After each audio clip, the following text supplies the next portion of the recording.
and you are watching the award-winning ETVU Coaches Show.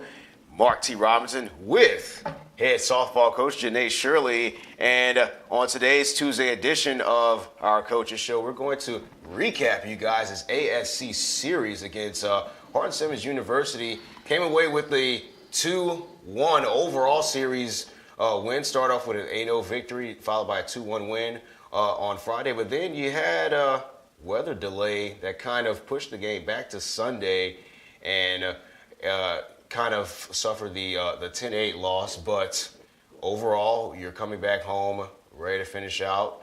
And just kind of talk about, as a head coach, you know, you had some solid performances across the board as per usual. What you saw out there on the field from your team? Well, going into that series, obviously, like, we knew we literally approach every game one game at a time, and just, you know, the game at hand is the one that we're focused on. And, you know, the first two games we did a nice job of just coming out with a victory. You know, anytime you get an opportunity to go play good teams, and that's something that's been interesting about our conference this year is there's just so much parity there that every team could beat anybody at any time. We knew it was going to be a challenge going into it, and they definitely did. They competed. Hardin-Simmons did a great job of competing the whole entire weekend. You know, with weather, anytime you have like a change in schedule, it's, you know, who can overcome that and do the best job of managing that. And, you know, going into Sunday, you know, we just didn't play well, and that it is what it is. You know, I think we are one of the few teams in the country that have lost 2 games, and so it's not the end of the world. It was 1 game, and our kids, you know, for all the bad things that we did in that game, there was a lot of positive things that came out of it. We rallied inning after inning, and, you know, the girls did a good job of coming back and staying in that game, and it is what it is. You know, there's times where you just lose games, and it's not something that we're going to dwell on or do anything about, but moving forward, we just got to do a better job consistently. But, you know, I think for a really young team that has had a solid year, to have 2 games where, you know, they hadn't played their best and it cost them, I think that, you know, right now is a positive thing for us. So moving forward into the next couple of weeks, it's just, you know, take it 1 game at a time, and, you know, hopefully we can string it all together. Absolutely. And one thing I was curious about is for the overall team.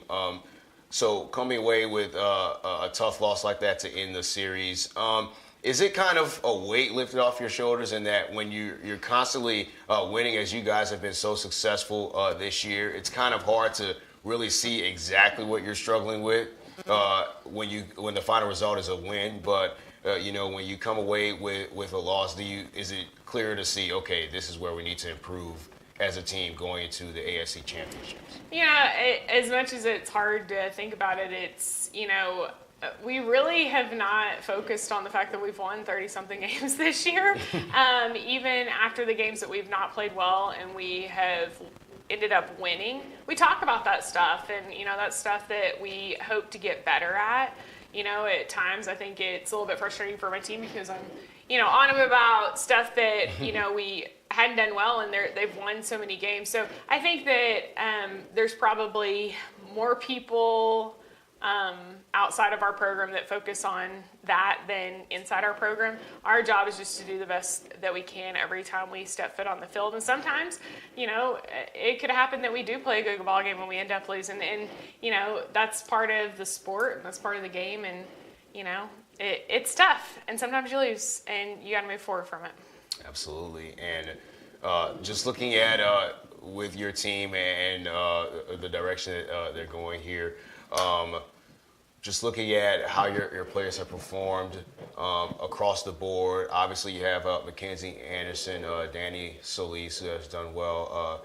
B. Lotta has done very well in her first year. But Corley Carpenter has really stepped up for you guys and has been a key member in that rotation. So could you just talk briefly about her performance and what she's been able to kind of provide for the team to help you guys to the level that you are right now? Well, it's pretty interesting. Corley actually offensively had the best fall of anybody on our team. And for somebody, as a freshman, we kind of knew what we were getting with her, but at the same time, we didn't expect her to be as consistent and as, I don't know, mature as far at the plate as she is. And she really has. She's provided us some depth, further on down the order, and she's so relaxed at the plate. She has good at bats almost every single time she's up there. So she has really just kind of added to our lineup, and it's been, a pleasant surprise for sure. But, like I mentioned before, she had the best fall of anybody offensively. And so going into the spring, there was no surprise that she kind of, made her way to the top and has been doing what she's doing. So we're definitely pleased with the season that she's having for sure. Absolutely. And you guys are going to have your final regular season series going up against Texas Tyler. Now, this is normally a great rivalry between the two programs. But since they are leaving Division III, they're going to be moving on to Division II. It's just a kind of a regional match.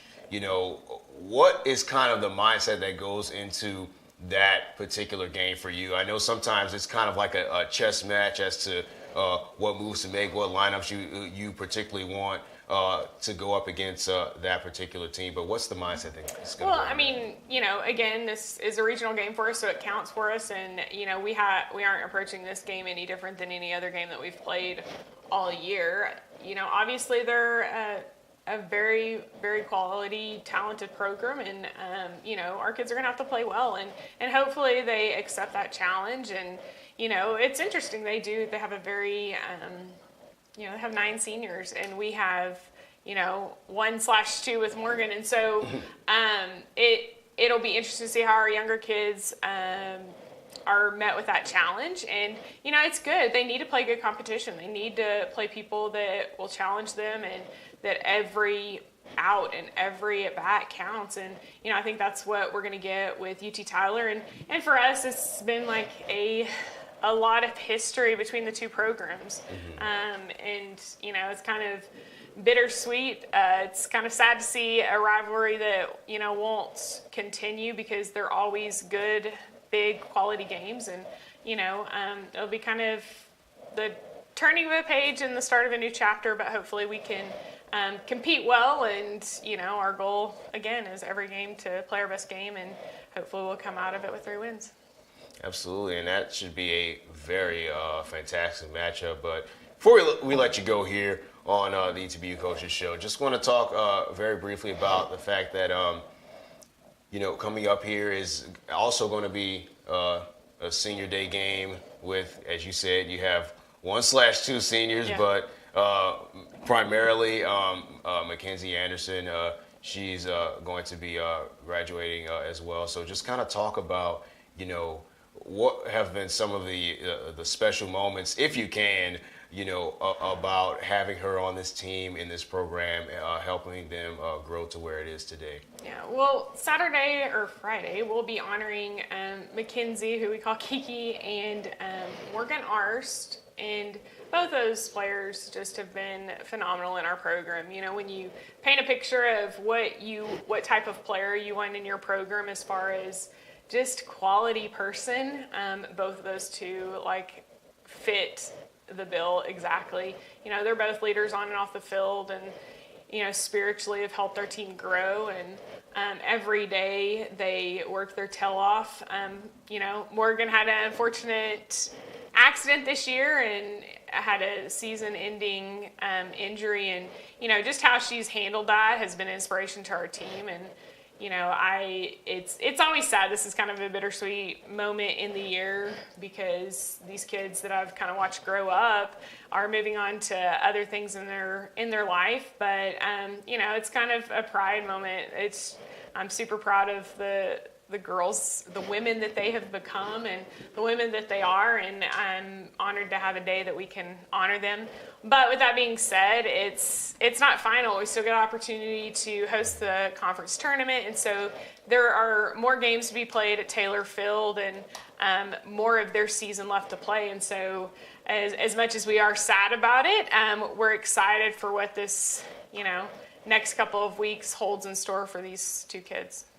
Absolutely. And is there any particular moment through the years that kind of stands out between the two for you? Or Well, they both have two very different stories, and they're just really sweet and loving individuals. I think with Mackenzie, I kind of got to know her a little bit longer through the process of recruiting just because her sister, and it's been neat to kind of see her and Jordan's just interaction and their relationship, and it's been funny to kind of watch them grow over the years, and they just remind me of me and my sister. And Morgan is somebody that I watched grow up playing, and